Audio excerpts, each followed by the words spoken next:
Welcome to Keeping Track of a Rapidly Changing World on ThinkTech Hawaii.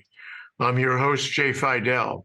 This episode is called Dealing with the Growing Chinese Influence in Latin America. China has more than a small foothold in Latin America. Our co-host for the show is Shackley Raffetto. Welcome to the show, Shackley. Aloha, Jay. Glad to be here. You know, the Donroe Doctrine may be too little, too late. And the question is, how much of a foothold do the Chinese have? What have we done about it? What can we do about it? And what is the natural progression here going forward? Your thoughts about the Chinese foothold in Latin America? I'm very happy to do that. I did some recent research. I'd like to start out by putting out some data, which I don't think many people know about. And then we can talk about what the U.S. options are here. Actually, I learned something yesterday about a U.S. initiative that sounds very interesting. Did you know that the population of Latin America is 670 million people? Did you know that? Whoa. Now that includes the Caribbean and Central Mexico and so on. The population of the United States is only 345 million, so it's almost twice as populous. EU is 450, and Russia is 143, and getting smaller all the time. So Latin America is larger than the EU, including Russia. So it's an enormous population. I always had in my mind, scattered groups, large cities, but native population in the Amazon jungle and so on. But that's not true. Now, as far as the Belt and Road Initiative, which I'll describe a little more as we go along, of the 33 nations that make up Latin America, 21 have joined the Belt and Road Initiative. So that's the Chinese initiative.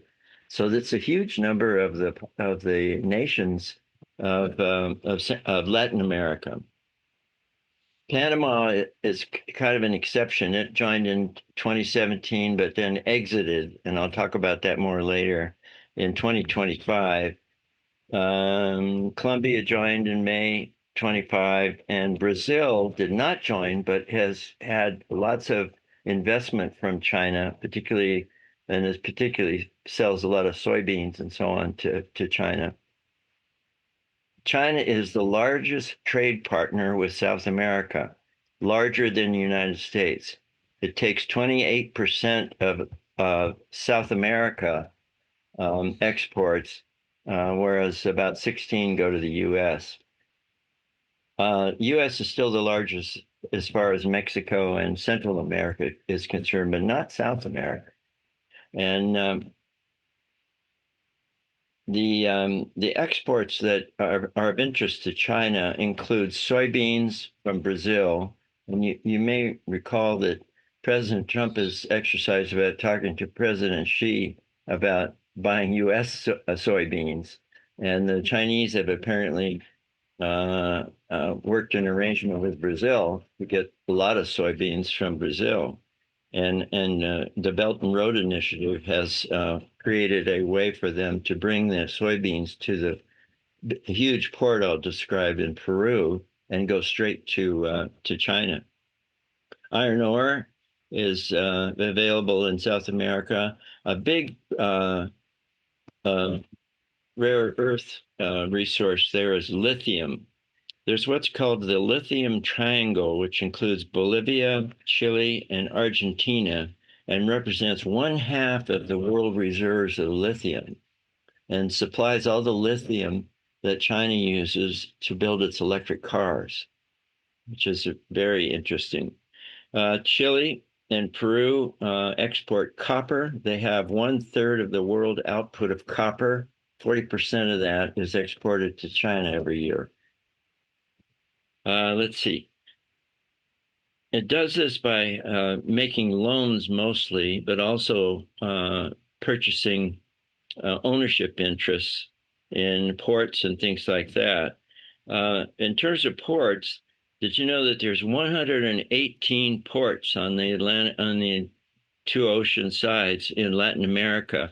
37 of those China has an ownership interest in. I had no idea that that was true. Several of the ports of interest.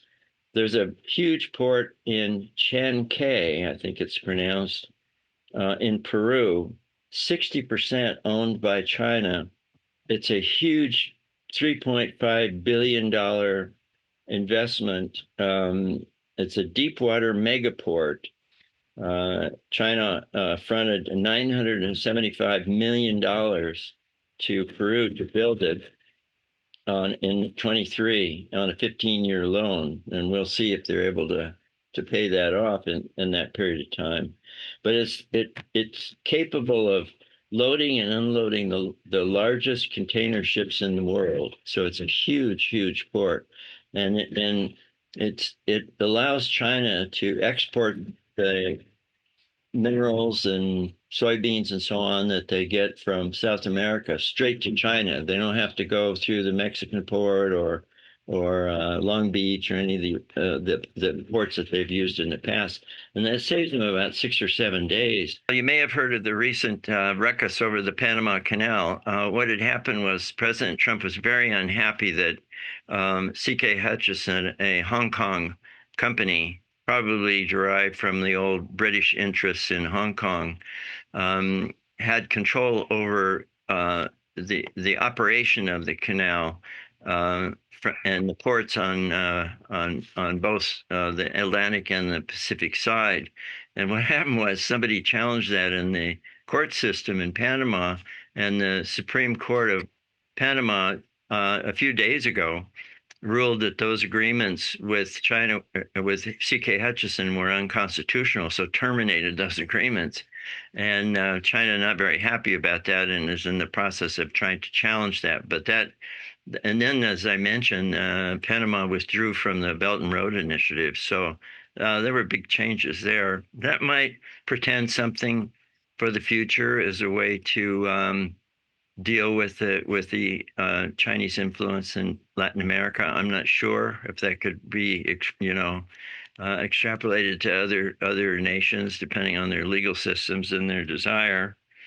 Also, there's a very large port in Brazil, Paranagua. I just mentioned that, but other investments have included railways, highways, power grids, and so on. As I mentioned previously, there's a very large space tracking facility that the Chinese have built in Argentina, which is probably gathering information and intelligence as well. Now, the Belt and Road Initiative was started by Xi Jinping. Xi Jinping came into office around 2012, as I recall. And in 2013, he announced the Belt and Road Initiative. It was originally called One Belt, One Road, and then it was referred to as the New Silk Road, which you might have remembered. And it was kind of pitched as a replacement of the a way in which to transport goods from China across Central Asia to Europe. And they did that by building roadways and mostly railways. And that actually was completed. The Chinese say it this way. They say their goal is to invest in 150 nations via 6 overland economic corridors, that would be maybe across Central Asia, and then over the sea as well, via what they call the 21st century maritime Silk Road. So that's how they get to Africa and to South America and Latin America. They say that this initiative is central to China's foreign policy, promoting trade connectivity to China and China's leadership in global affairs. As of 2025, 75% of the world's population is covered by the Belt and Road Initiative, and including the Maritime Silk Road. That's 1/2 of the GDP of the whole world. So it's a significant and pretty effective so far initiative. President Trump, of course, has recognized this, and the question is, what is to be done about it?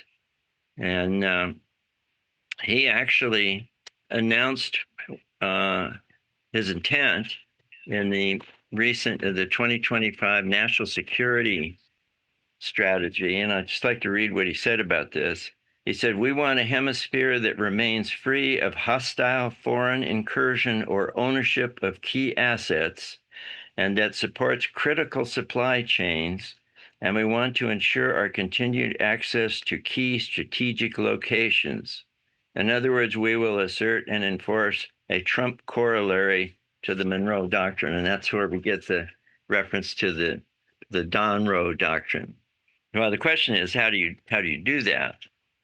And one way would be the old dollar diplomacy corollary to the Monroe Doctrine, which is basically encouraging investment by Americans in Latin America, and then using the military to enforce it. Sort of, if whenever the bananas weren't paid for properly or weren't delivered on time, we'd send the military down to take over the country and enforce it. That didn't work very well. Created a lot of anti-U.S. sentiment. In fact, it's interesting, there have been some polls, I don't know how reliable these are, but they show that there's more negative feelings towards the United States in Latin America than towards China.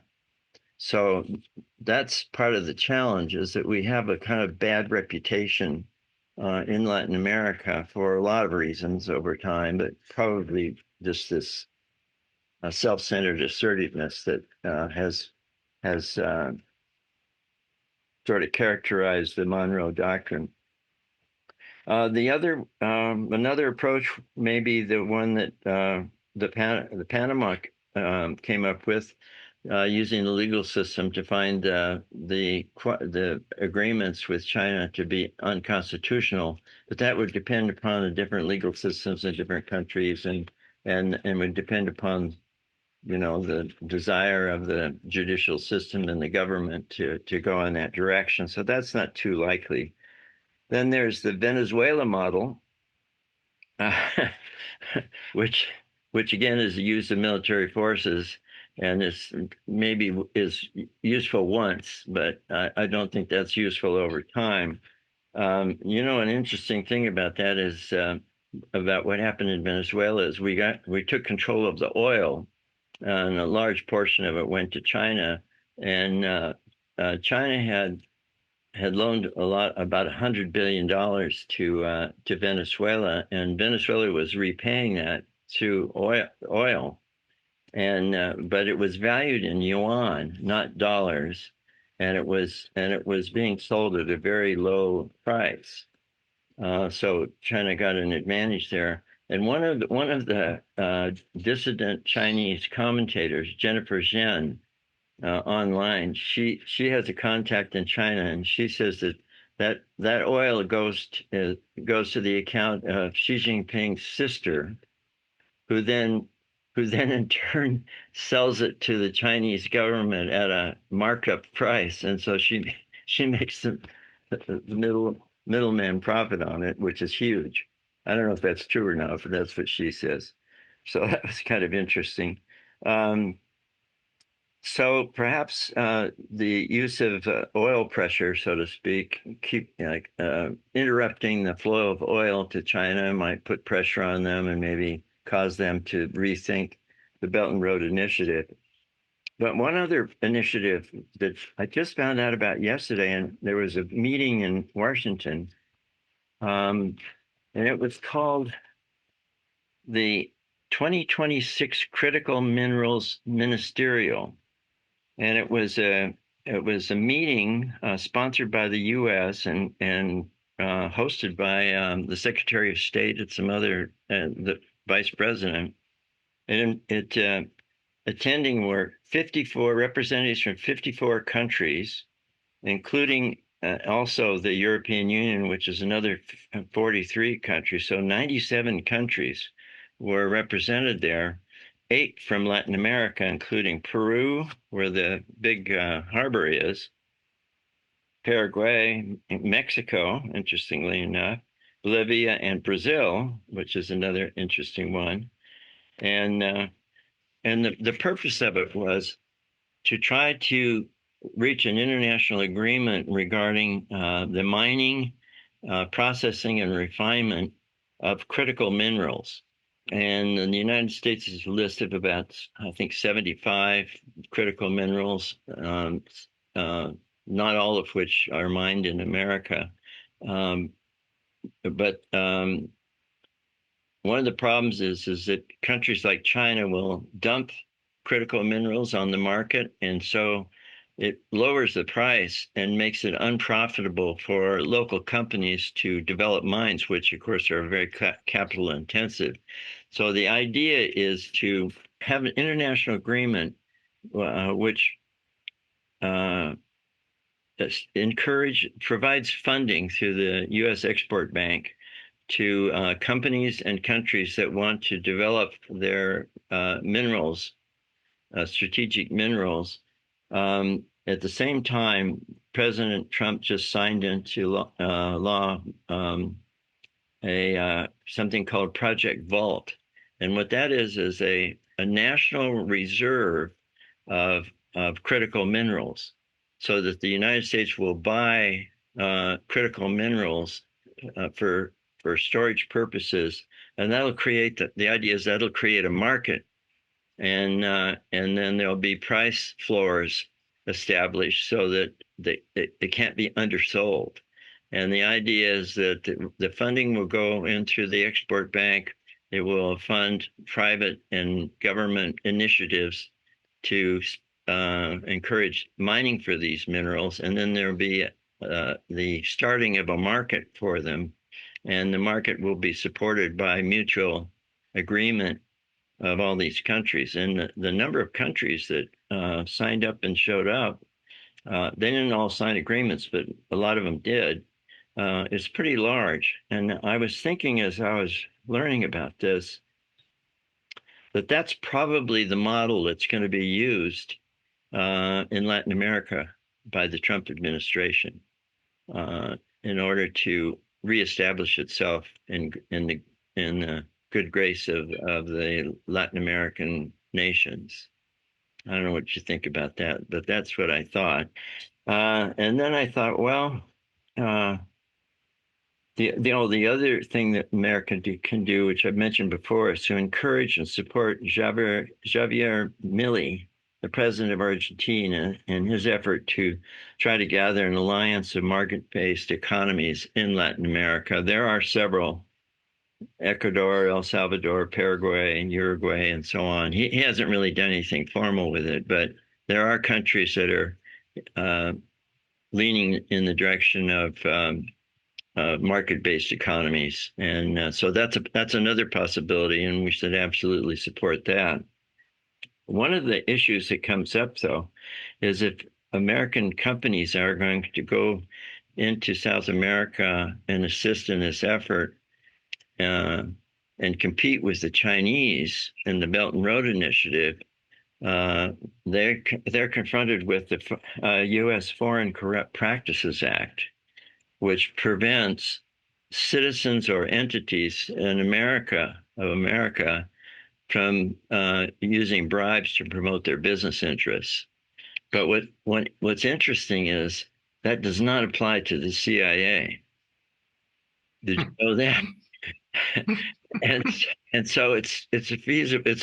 So if it's a national security issue, that restriction doesn't apply. So that could help facilitate things if it became necessary as well. My sense of it is that we've been making a bad reputation for the U.S. since the Iran-Contra controversy back when, which is 30 years ago. Yeah. And and in the meantime, we really didn't spend much time, attention, or investment in developing American interests, American presence, American goodwill in Latin America, administration after administration. And meanwhile, China recognized the value of these resources and crops and the like, and the value of the Belt Road Initiative, at least on the west side of Latin America. And although you didn't mention it, I remember that China found that there was iron ore in Brazil, in Western Brazil. Mm-hmm. And it built a mine there, and it built a steel plant there, all China. And China mines the iron ore in Western Brazil, and it manufactures steel there, and it ships the steel off back to Asia, which is really interesting. We haven't done that. And so I guess the question is, when did this start? When did the Chinese recognize this as something they needed to do? Because I think it was an open opportunity for them, because we weren't paying attention. And I suppose I would ask you, how much have they done, and how ensconced are they politically, so that if the U.S. changed direction and we came around, even with our bad reputation, and tried to, redouble our efforts at goodwill and investment, whether we would run into trouble by China directly, or trouble by the political and economic forces in Latin America that would actually oppose our rivalry in the rivalry with China. Your thoughts? I understand that China began to look outward in terms of trade after it became a member of the World Trade Association, which I can't remember how long ago that was, 2000, something like that. I think that it's going to be difficult because, for instance, as I talked about, the copper output in South America, 40% of it goes to China. And that represents a lot of jobs, a lot of income to the countries that supply that copper, and provides the geopolitical leverage for China in countries where it has made those kind of investments and is taking that large portion of the output of those resources. And so if the U.S. tries to come down and influence the politics of the country, China still has enormous leverage and can push back quite easily on an economic level, even without the politics of it. But if they took away that 40%, think about how many jobs that represents, and schools, that get built, and all kinds of things. So there's enormous leverage just from this economic investment that they've put into their Belt and Road Initiative. And I'm thinking also of Cuba. Right now, as part of the Venezuela initiative, Trump is starving Cuba from oil. He's taking the oil, and he's preventing Cuba from getting any oil. And the idea there is to do kind of an embargo on all oil to Cuba, because Cuba was dependent on Venezuelan oil. Mm-hmm. And so if you do that, then those old cars won't run. It won't be power, with their oil generators. There are institutions and government offices will starve for oil. And then what you have is the possibility of regime change and all this. And it kind of reminds me of, the Bay of Pigs, in the sense that Bay of Pigs was a violent action to take over the country. And I think Trump's idea is to take over the country by economic forces. If they have no oil, they'll be a lot more malleable in any negotiations with the U.S. And I think if we watch, we'll see that those negotiations are on the horizon. But Cuba remains, if you will, a communist country, and it has a certain vulnerability to other communist countries that might come in. We don't have boots on the ground in Cuba. All we have is this oil, supply of oil that we have stopped. And so you have the possibility that China would come in and supply oil, or the possibility for that matter, and I want to ask you about this, that Russia would come in, just like the good old days after Batista fell and Fidel Castro was in charge, making nuclear deals with Russia. So how vulnerable, and of course, you know, Cuba's 90 miles away from mainland US. That would be a really juicy target for either China or Russia for that matter. So what are the prospects there? We could easily have either one of those two countries, China or Russia, on our doorstep again in a very threatening manner. While we starve them, China gives them what they need and develops goodwill and political and economic interests that would make it possible for them to resist our efforts. And I'm worried about that because they're so close to us. What do you think? Well, I think that's a real issue. It seems to me when I heard about the idea of starving Cuba of oil, I don't see how that can work because the powerful people will be the last people to be hurting. It'll be all the poor people who will, get in boats and head for Florida, and that's not helpful to us. And also, you remember the Russians sent a nuclear submarine that did a port visit in Cuba, maybe 6 months or a year ago, and showed the flag, so to speak. And so they're still interested in Cuba and interested in what benefits it provides for them. It could be that. There was recent telephone call between Putin and President Xi. Maybe that's something that they discussed, that China should substitute for the Russian influence in Cuba. I wouldn't be surprised if something like that happens, because I don't see the common people of Cuba rioting like they are in Iran now. There's nothing like that going on in Cuba. And it's been an awful long time under communist control since Fidel Castro took over. So, and it seems like anybody who really wanted to live differently now lives in Florida. So I think that's a possibility, and it would be a interesting move by China, wouldn't it? Yeah. Well, I think it's part of a larger problem in the sense that, as you say, Latin America, or most of it, is not particularly enamored with the U.S. for a variety of reasons, economic reasons and geopolitical reasons. And I worry about the fact that China is there, it's trading, it's building things. Now, some of these, as you suggested, might be debt traps. China knows how to do debt traps, but they also know how to avoid doing debt traps. I think they've learned by some of the bad press they've got over some of the debt traps in Asia. So they may be, smarter these days in terms of building ports and the like. And they may also know how to deal with the governments in these countries. And clearly they are ahead of us because we have been dormant in trying to, increase or maintain relations with so many of these countries.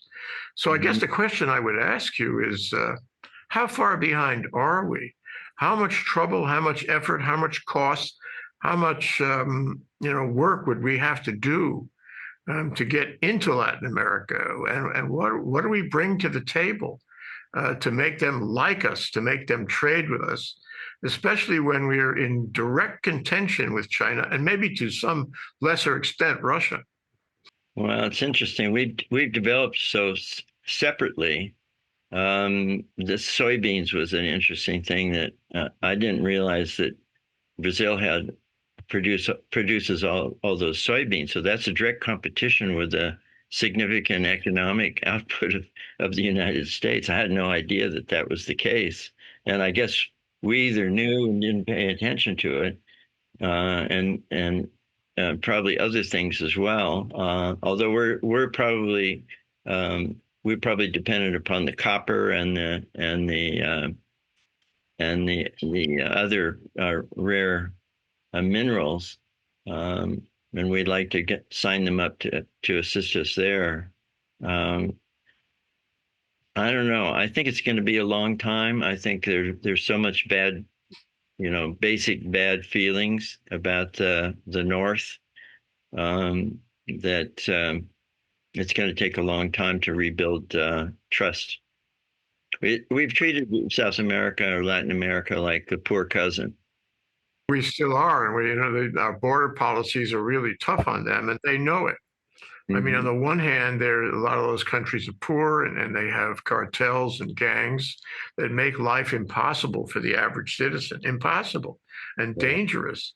And instead of trying to lift them up, the U.S. is making border walls, and B, throwing everybody out of the country who doesn't have documents. And this is, of course, this is getting back to the people in Latin America, who are caught between a rock and a hard place. They can't stay, they can't go. What are they going to do? If China could offer them the possibility of lifting them up, giving them economies that work and jobs and security and civil society in its own way, that'll be very appealing to them. And it's something they've needed for a long time. And it takes me to a reaction to your comment about the 600 million people down there. One interesting point about Hawaii is that we had Mauna Kea, the possibility of the TMT 30-meter telescope. And we intentionally, we collectively resisted, opposed, and trashed that idea. And the natural progression was for the TMT and all the members of the consortium to take that and build it instead in Chile, which I think is happening. It certainly isn't happening in the Big Island. So here you have this world-class scientific effort, which means a lot of jobs, a lot of consortium money, a lot of investment. And more than that, it's a statement. It's a statement. You can come to Chile, you can do business, you can do science here. With 600 million people, they're civilized people. They go to school. They make business, and if it weren't for the gangs and the cartels, they'd be doing a lot better. And if they had, Argentina's effort at creating a pan-Pacific organization, they would do really well. They could do really well. We haven't offered them that. I don't know if China has yet, but I think China might. China might see this opportunity. Shackley, if China watched this show and heard your comments, they'd be all over Latin America. So, what I'm thinking, though, is when you have people are the most important natural resource of all. And if you have 600 million people, all of whom want a job, want to be productive, want to have families and kids and businesses and investment and all that, it's a tremendous resource. And if somebody encouraged them, enticed them, made it possible for them to do that, that would be a hero for them. And I suggest that this is in the future. This will happen.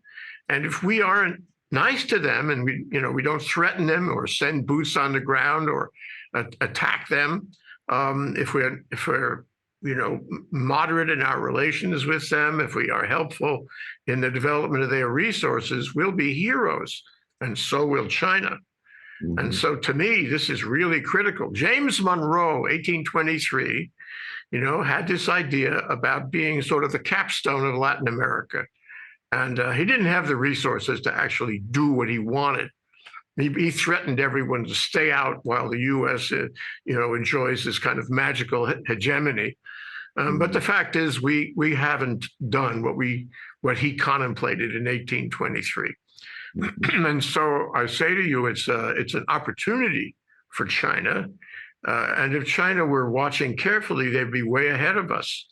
And with those resources, we would have a neighbor, a whole bunch of neighbors, dozens of neighbors to the south, who were actually a threat to our security and actually a threat to our trade relations. And we are at an inflection point. I offer you that possibility. What are your thoughts about it? Well, I think it can happen. President Milei in Argentina has shown what's possible. Argentina was in a terrible situation, and by all accounts, it's improving rapidly under his leadership and with the changes that he's making. And apparently there are other nations in South America that are possibly like-minded.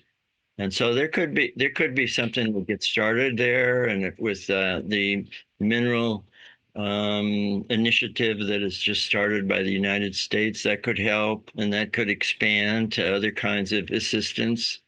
And I think that bottom line is South America will realize that it's better to have a good relationship with the United States than to have one with China.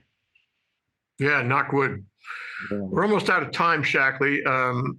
So why don't you give your closing comments at this point and address them to the current administration and to people in the United States who either come from Latin America or who would be at least somewhat interested in developing relations with Latin America for the benefit of the United States, but also for the benefit of all the people in Latin America who are worthy of our interest.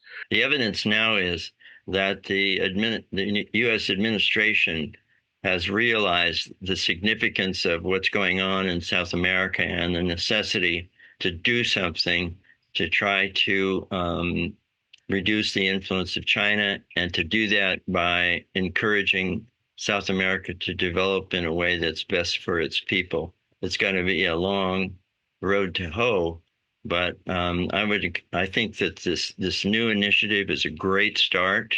If you go on YouTube, the various staff members of the administration are all talking this up, so you can see that there's a lot of energy behind this idea, and I think it's a good start. And I think if people in South America, or Argentina, other places, we helped Argentina. We made some loans there.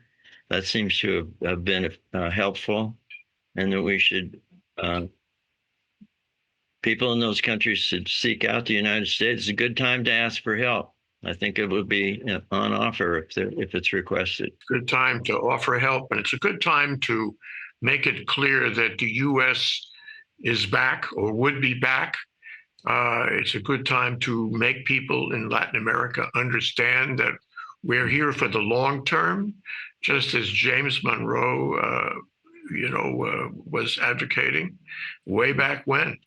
And it's not a matter of one administration or another. It's a matter of continuing foreign policy, because foreign policy, to be effective, has to be continued. Just think, if these initiatives could work for the benefit of Latin America and the United States, just think of a prosperous, strong, what would it be? I guess 1 billion people between North and South America in their own hemisphere, with enormous natural resources and economic resources to help each other. The possibilities are almost unlimited, and we should be thinking in those kinds of terms. Yeah, and in that context would be this hemisphere would be the strongest hemisphere in the world, wouldn't it? Yes. Okay, we'll have to leave it there.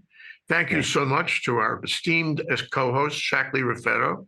I'm Jay Fidell, host of Keeping Track of a Rapidly Changing World, in this episode, which we are calling Dealing with the Growing Chinese Influence in Latin America. Thank you to our viewers for watching. We'll see you again soon for the next one. Aloha, Shackley. Bye, Jay. Aloha.